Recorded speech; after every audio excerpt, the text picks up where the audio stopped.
ELISA Tutorial by Ava Rotundo. Introduction.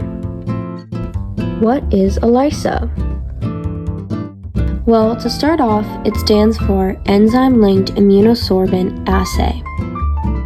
It's a test that combines targeted tagging with antibodies and an enzyme reaction that produces a visible color change. This is the test for the presence of disease antigens or antibodies produced in response to that antigen. The ELISA can even detect disease agents in body fluids before the body has a chance to mount an immune response and produce antibodies. An ELISA can provide qualitative results indicating whether a patient is positive or negative for the presence of the antigen or antibody. Or an ELISA can provide quantitative results determining how much of the detected substance is present. How does it connect to our situation?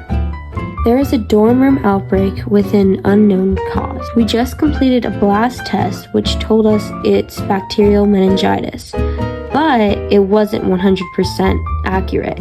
Instead, it was only 97%, which is why we are conducting an ELISA.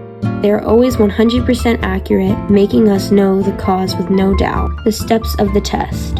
It's conducted in wells. It includes proteins, primary antibody, enzyme-linked secondary antibody, and enzyme substrate.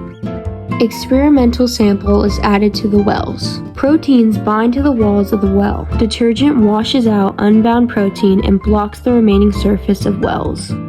Primary antibody binds to a specific antigen. Unbound primary antibody is washed away.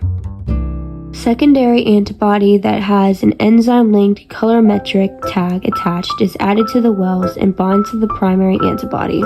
Excess secondary antibody is washed away. Substrate is added to the wells. The substrate binds to the enzyme bond to the secondary antibody, causing a color change.